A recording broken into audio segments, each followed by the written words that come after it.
Welcome, 7 steps of highly effective B2B marketing and sales.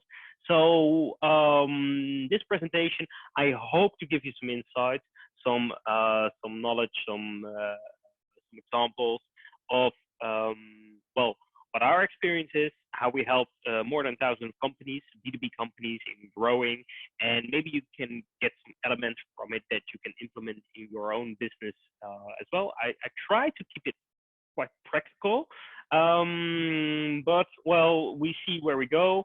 So most of the people attending this webinar are obviously in the event business. I'm not. I'm in marketing, B2B marketing. Most of our clients, well, some of them are in the event business. A lot of companies are in IT or business consulting, financial consulting, so all different kinds of markets. But what we found out is when you're in B2B, actually the service you provide, the products you sell, it don't really matter. Yeah, it does matter, of course, for your business. But on marketing perspective, there are always like 7 steps you need to go to in order to get more sales. And I'm trying to explain this as much as possible during this webinar. If you have any questions, let me know using the chat. And if I'm missing something, Karin, feel free to drop in and help me out on that one. So let me introduce myself officially. My name is Djoea. I'm one of the faces of Make Marketing Magic.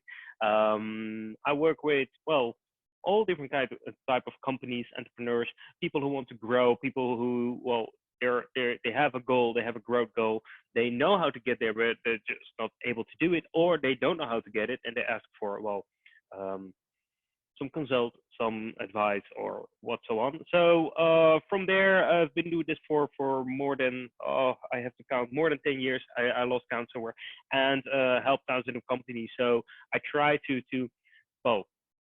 guide you through this a little bit. So first, I want to create a little bit of context, where we come from, what changed on B2B marketing perspective, and what we learned from it, and then more about, okay, so what did we do with all these changes and the challenges we saw and the opportunities we saw? What did we do? Who do we help?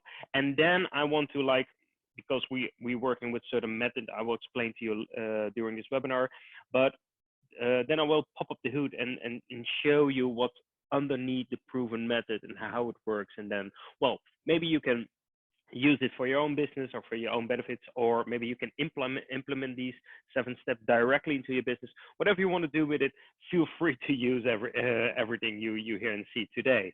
So what we do and what I do on a daily basis, it's really simple, to be honest. So we make growth accessible and affordable for B2B companies, and especially SMB B2B companies, right? Because, well, big corporates, they don't need us. Well, maybe sometimes, but most of the times they don't. So it's the smaller companies, and I'm talking a little bit like big and small. It's not that black and white, of course, but like the smaller companies who need marketing and sales, but don't have like all the power that the corporates have.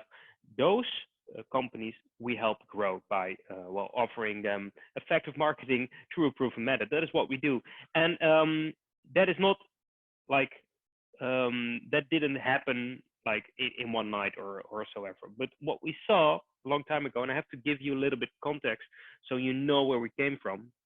That this is something a lot of research is being done on. Like the gap between big and small companies becomes bigger every day. Like the big corporates, they grow rapidly fast, especially in the digital environment, like the software, the SaaS, the IT companies, Silicon Valley, etc.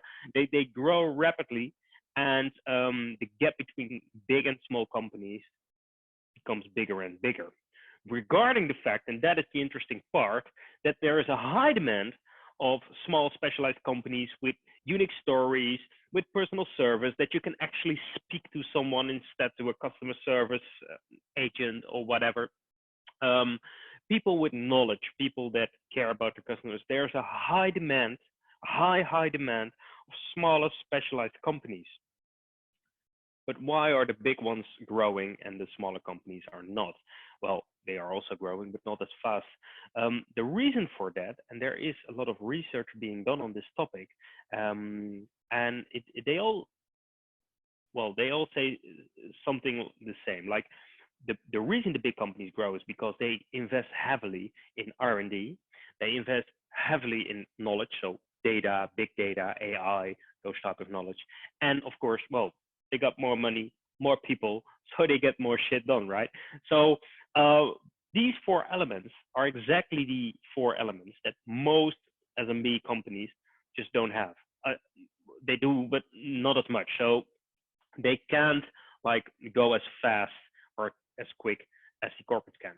And the big companies that communicate consistently, they dominate the market. But you can't just stand there doing nothing. But then, like, so you have to do something. And then we got a question a couple of years ago from a client. He's like, "Oh yeah, okay, great. So I just need to invest to grow, but I need to grow first in order to invest." So that is a catch-22. We're not getting out of it. So what do we need to do? And well, good question, of course. So what did we do? We started looking at winners, winning companies, big and small, like corporate, SMBs, everything, like all the winning companies. What do they have in common? And what we saw is, okay, so they all have a unique story. They all create opportunities. They all grab the opportunities, but they all stand out of the crowd and with something that makes them unique. And well, as you all know, I don't have to tell you, like having a unique story or being like relevant, of course, but also unique and standing out, it gives you more opportunities by definition. So imagine that you can compete at the same level. How would that be? How would it be to compete, to communicate the same way big, large, rich companies do? What if you have the same advantages? That was a question that we asked ourselves, and which really drove us to create a solution for SMBs. So how can we help them with highly effective marketing, but just for a fraction of the costs?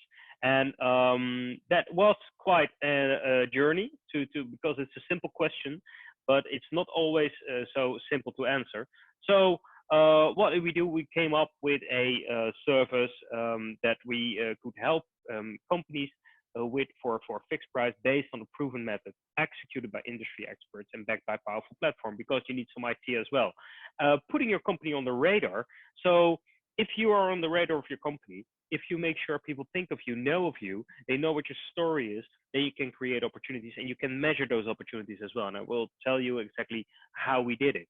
So the proven method that we created, that I will show you and explain to you, is not based on like typical research that's being done in a lab or school or something. No, it's just proven because, well, we did it for more than 1,000 companies in 14 European countries. We help them grow.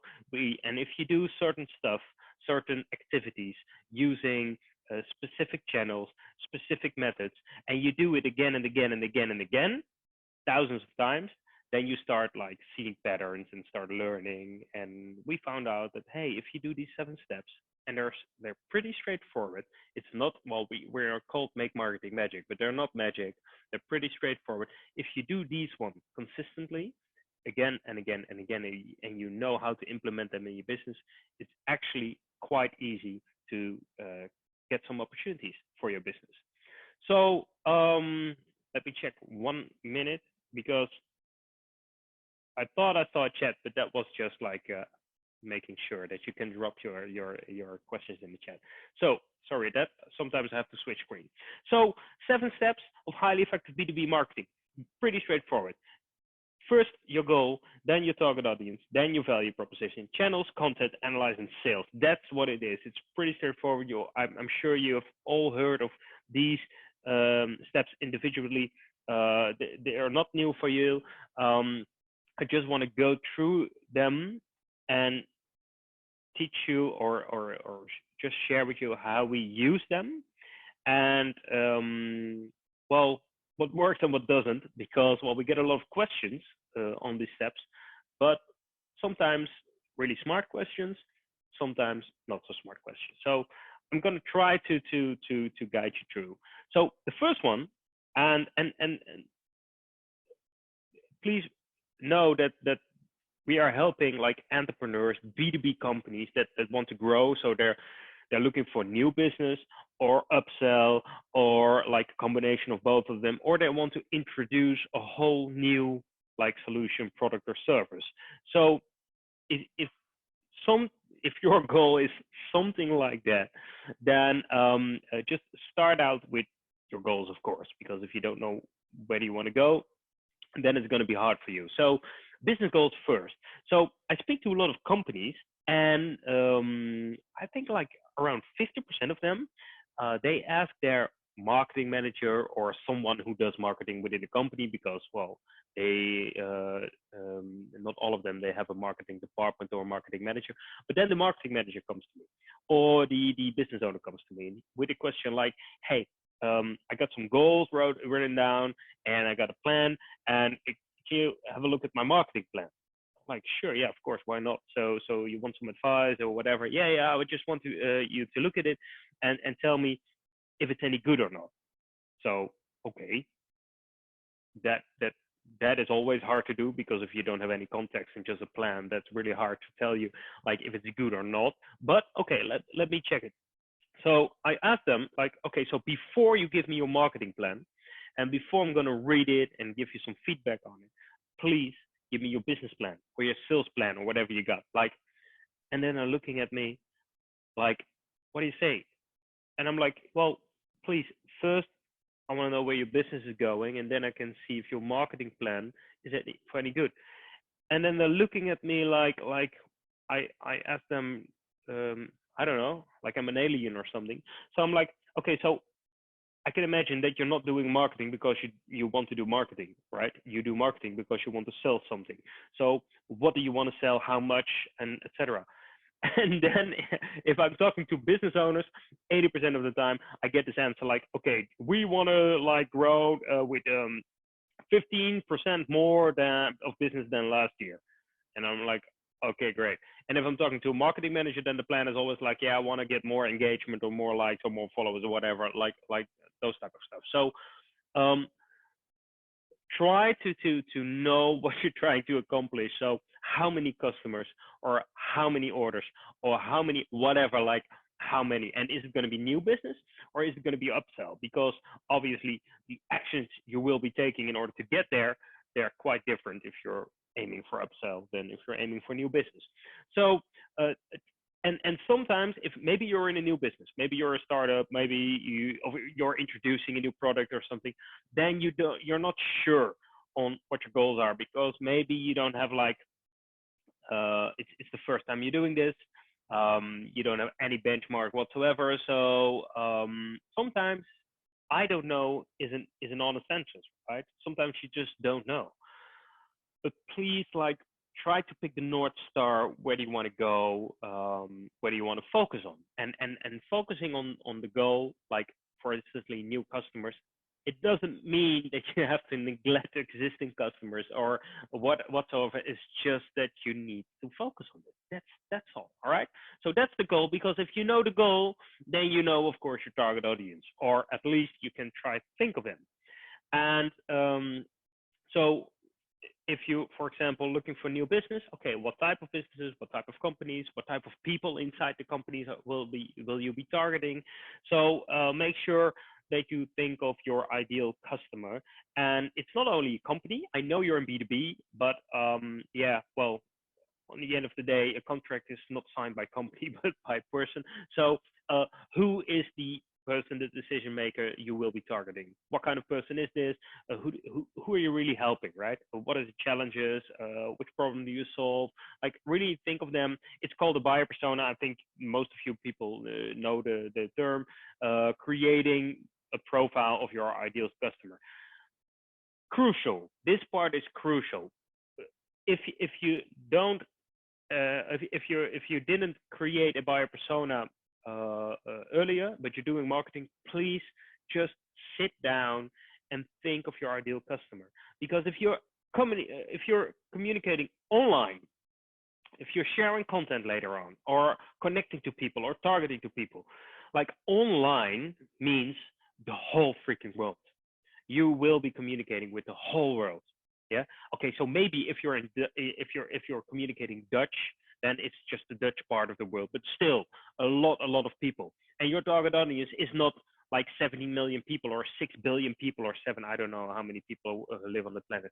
But please make sure that you're clear about who you're targeting and how you're communicating. Because if you don't know and you don't make sure that your stories or your communication or whatever is focused specifically on your buyer persona, then how in the hell should they know that your message is for them? So really make sure that you know who you're talking to. And if you know that, and then you can start thinking about step 3, the value proposition. And the value proposition is something different than your proposition. At least in my world it is. I'm not sure in yours, but in my world, there's a big difference between proposition and value proposition. I will explain. Like if I ask a business owner, what is your proposition? He or she starts telling me what they do.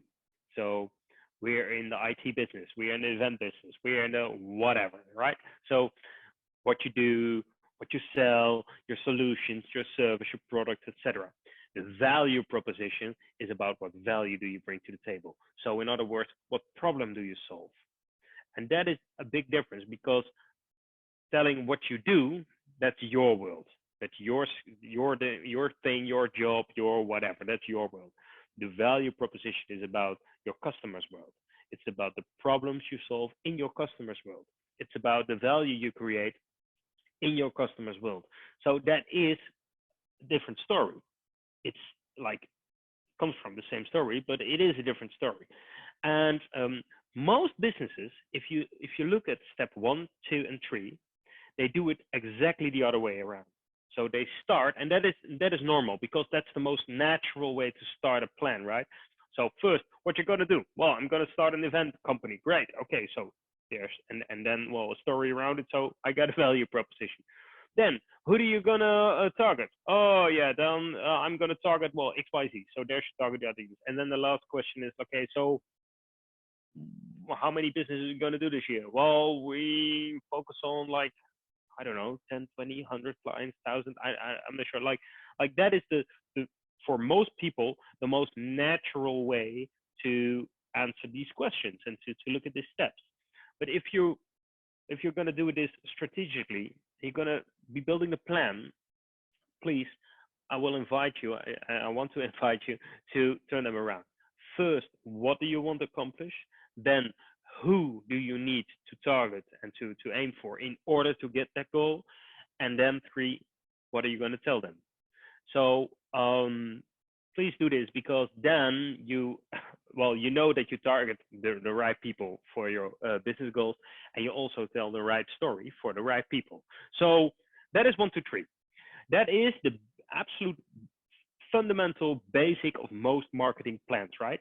So there's only one thing I want to add to this, because or 2 things actually.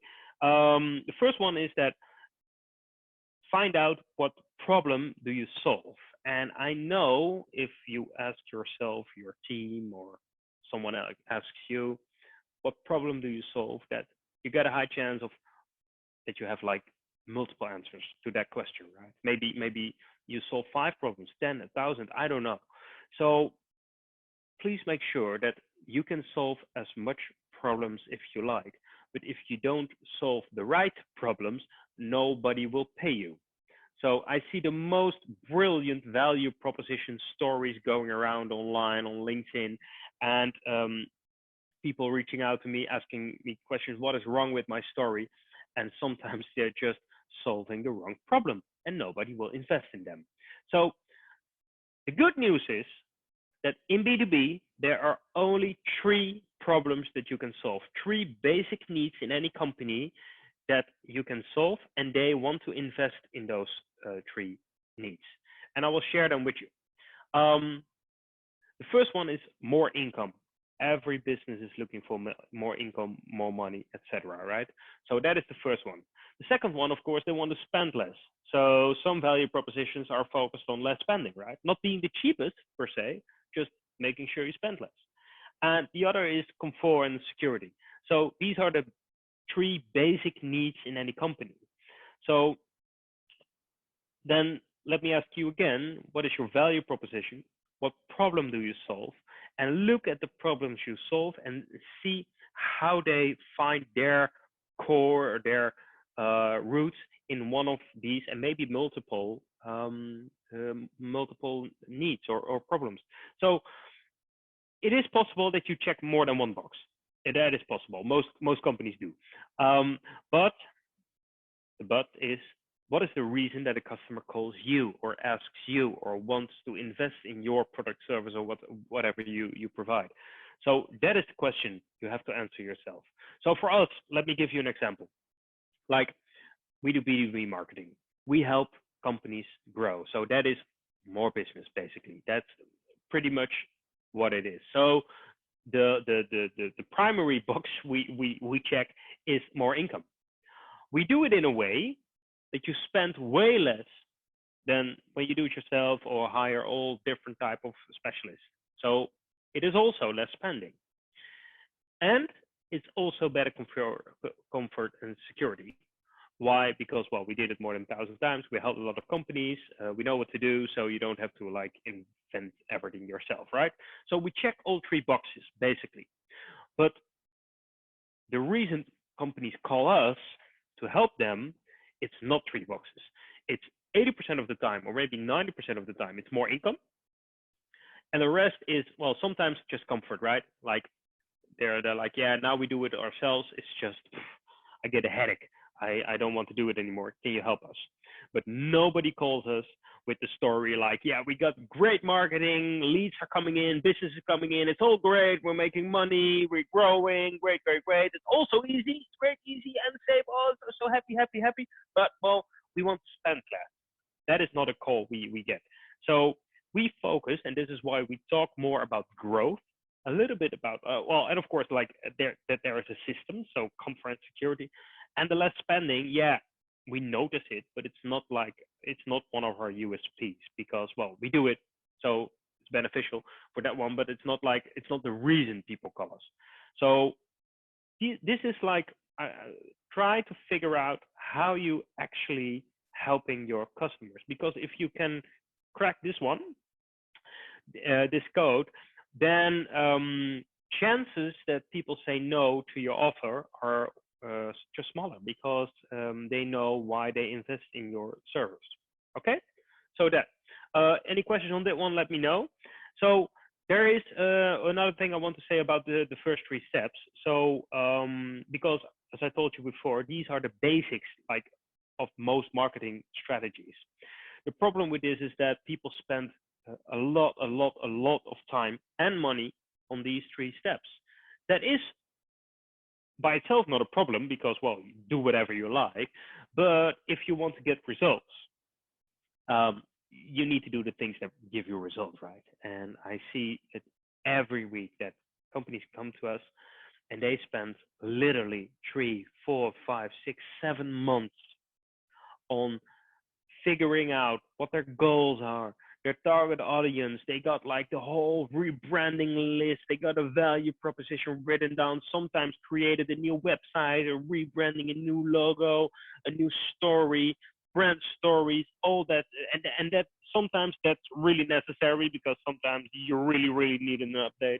And it's always smart to do if you get better from it. But on the other hand, if you do this like 3, 4, 5, 6, 7 months, please know that your customer or your target audience or whoever, they don't have a clue that you're doing something. They don't know that you get strategy sessions and that you are building new sites behind the screen and that you're writing a story and that you're high-fiving and that the energy is really high because you really felt it. No, they don't have a clue. They don't hear from you. They don't see you. You're just not there. So they start looking at other companies. So, and because we all like learned that we have to create the basics, and after the basics then we start like communicating and do other stuff. Yeah, but the basics in my world right now, the basics just be on the radar first, communicate, be there, show up, and then start figuring out how to create a better story. So because, well, if nobody knows that you even exist, then having the perfect story, it doesn't make sense. So this is my personal experience. Maybe you have other experience, and I know it depends on type of business. I'm 100% sure. But and it's not that you need to skip the first three steps. No, just like be aware that if you are investing like months of time, start communicating as well during that time, because otherwise, well, it's just a missed chance, right? So this is okay. So far, step 1, 2, 3. Then we need to do something, because now we need to start like communicating, right? So we're going to be explaining step 4, and that's the easy step, is channels. Choose the channels you're using to communicate. Choose them well, choose them wisely, of course, but it's not so hard. So online, offline, you got a lot of channels, right? Your website is a channel, email marketing is a channel, social media is a channel, a webinar is a channel, trade affairs is a channel, events is a channel, downloads, like you got like hundreds, maybe thousands of channels you can choose, radio, television. Normally, typically, if I start talking about channels with businesses, they get like really excited. Yeah, we're gonna do YouTube, and we're gonna do Instagram, and we're gonna do LinkedIn, and we're gonna do email marketing with automated flows, and we're gonna do marketing automation, and we're gonna like, and the list keeps getting longer and longer and longer. That's great.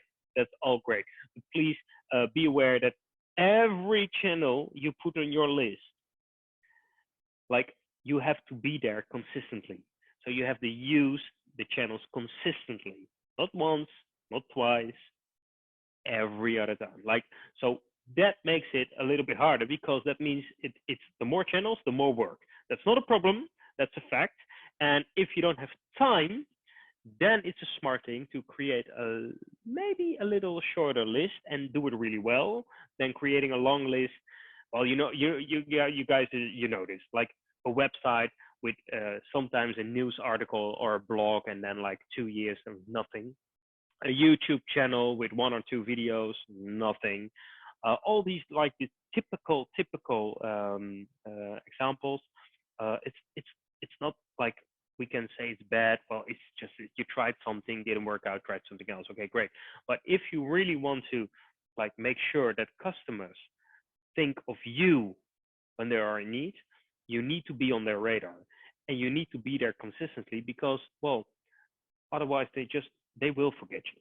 So choose the channels and choose them in a way that that you can really use them on a regular basis.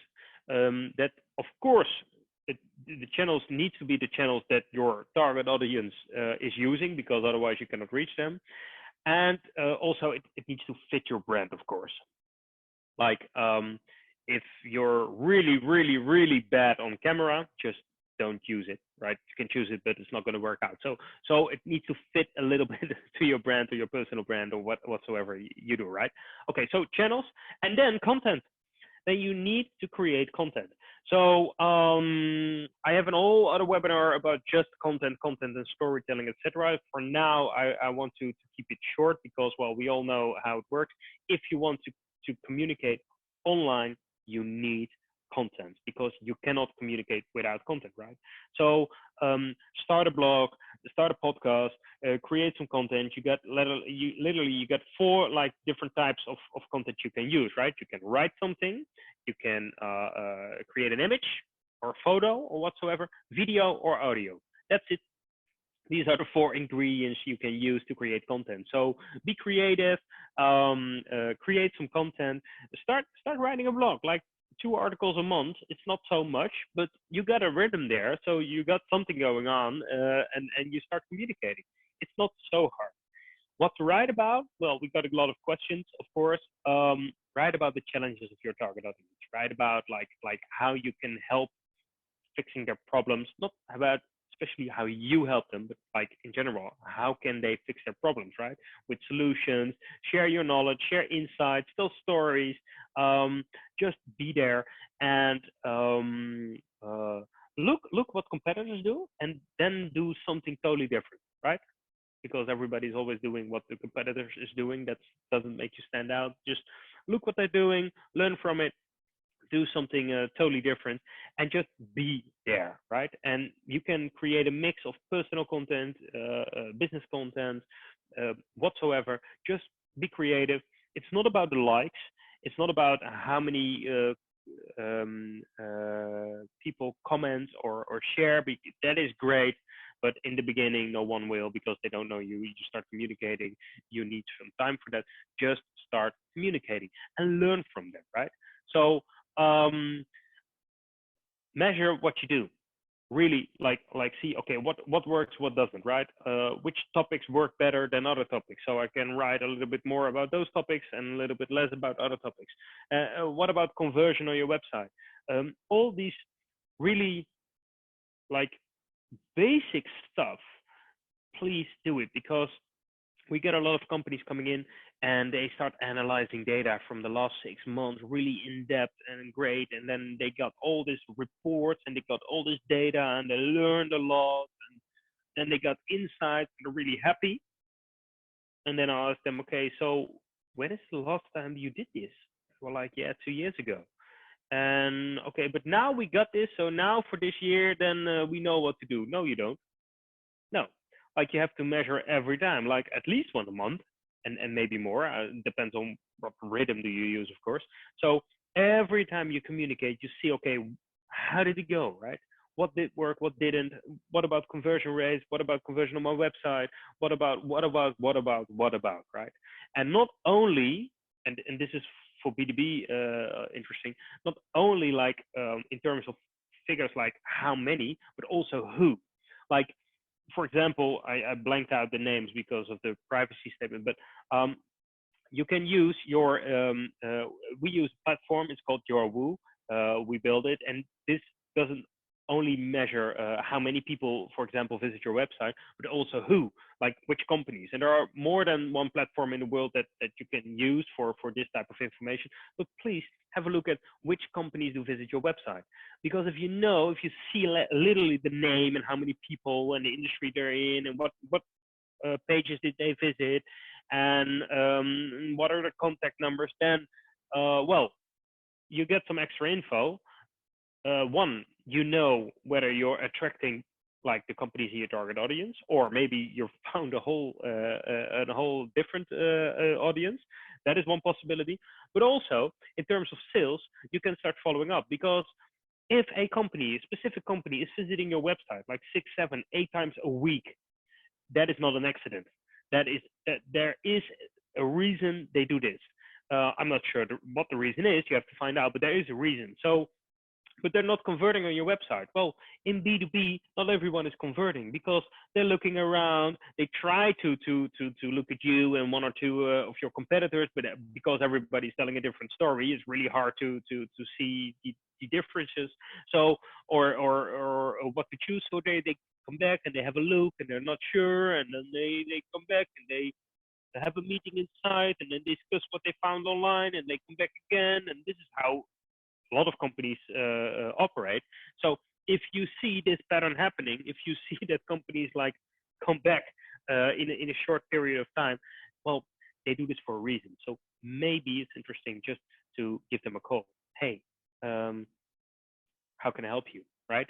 Because, well, some companies just need a little bit of help. They're looking for specialized service provider or whatsoever, but they don't know exactly what they're looking for, right? Because they don't have the skill themselves. So they are looking for something, but they're not sure what they're looking for. So maybe they need a bit of help. Just offer it. Just contact them. Like send them an email or connect on LinkedIn or just call. And don't use the pitch, hey, you were on my website, because that is not a good pitch. You have to figure out something else. But and I do other workshops on that one as well. But please, like, these are leads that you can use in order to grow your business. And then step 7, of course, is sales, just old school sales, but with one difference. Like 5 or 10 years ago, sales, there was no 7 steps. It was just sales, right? And networking and knowing people. And we had some communications and some PR. Sometimes you did something in a magazine or whatever. But it was not real. In most cases, there was not real B2B marketing, right? And now it's sales is suddenly step 7. So there are first 6 steps and then step 7. Yes. The reason for this is the following. Your sales time, your commercial time, I think is one of the most valuable assets that you can use in order to grow your business. So please try to invest your time with people that actually want to talk to you, right? No cold calling. Yeah, you can do that as well. But if you have just not so much time, use them on the companies that are really showing interest, that really need your help, that are really looking for answers. If you can contact them and talk to them, chances you will sell something and do business are way higher. And we see this every time, over and over again. If you start selling to people that really show interest on your business, then you see your numbers go up. So these are the 7 steps, pretty straightforward. But if you execute them consistently, and of course measure and optimize and do that again and again and again, then I can guarantee you will grow business, because, well, this is just how it works. It's really basic. If you want to grow your business, you need people to think of you. In order to get them thinking of you, you need to communicate with them. This is how it works, right? You need to communicate with people, because otherwise they will forget you. That goes in business, but that goes also in every type of relationship, right? If you stop communicating with your partner or with your spouse, they will forget about you as well. So you need to communicate with people. And if you do this, in a nice way and in a valuable way, so you communicate more about them than yourselves, then people will show interest. That is something you can measure. That is something you can follow up. And then it's just about, well, making sure you repeat it again and again and again. So I'm faster actually than I thought I would be. Maybe it's because I didn't see any questions coming up, and then I can go really fast through it. So, I see one question from Linda. Can you share the slides? Yes, of course I can. Send me an email. I will, and then I will reply them with the slides. If you, and this is something I can offer you, it's not really an offer, but it's something like, if you have any questions based on this presentation, then I can offer you a free consult. Maybe this is something for you, maybe not. But what I do, and I have some slots left that I use normally for business owners, then we have a quick look at your business goals, your target audience. Then what do you do on marketing? What do you do on sales? How is your market is looking like? How many people do you already know? How many people are you contacting? And where's the white space? So where's the market you can get? And then you can quickly find out whether you're doing the right things, or maybe you can do stuff better. If you want to do this, it's free. There's no strings attached. We just do this because we want to share some knowledge and we want to get in contact with people. So if you want to do this, you can ask for it, and I can help you with it. If not, if it's not for you, no matter, you can use the QR code in the corner, and then you can schedule directly, or you can send me an email later on whatsoever. If you need some help or you're looking for some answers, great. I will be happy to give you the answers that I can give you, of course. So this is my email, Linda. You can send me an email and I will reply the slides. It's no problem. If anyone else wants the slides, just send me an email. Ask for the slides. I will share them with you. So, Keen said you can also connect via NetworkTables with the speaker by clicking the profile. Great. Then I'll see the connection request and I will reply this. So this is my first one on NetworkTables. So sorry, Corinne, for going the other round. I didn't know this. It works like that. So send me a connection request and I will be happy to reply them. So yeah, this brings me to the end. I'm sorry for that, but it's the end. And I hope I gave you something that you can work with. I saw some of your profiles. You're in a totally different business than I am. So I hope this was for any value for you. Maybe it was, maybe it wasn't, maybe some of them. If you have any questions later on, just please feel free to ask. Hanneke said, thank you. Very good presentation. Great. Thank you, Hanneke. Thank you for sharing. I appreciate that. If there are any other questions, let me know. Thank you. Very valuable. Natalie says, oh, great. Oh, nice. That's nice to hear. So feel free to schedule a consult if you like. I will put the QR code on your screen. If not, great as well. So the rest of the day is still going on. I don't want to take your time more than I need. I wish you all the best. I hope you enjoyed it a little bit, got some value from it. I wish you all the best, especially on the health part, but also a healthy business. The world needs to keep on turning, right? So I hope I see you again. If you have any questions, just send me email, send me connection request, link on LinkedIn, whatever you want to do. And if not, then I wish you a really, really happy and pleasant life. Be healthy, stay healthy, and well, speak to you soon. Take care. Bye-bye.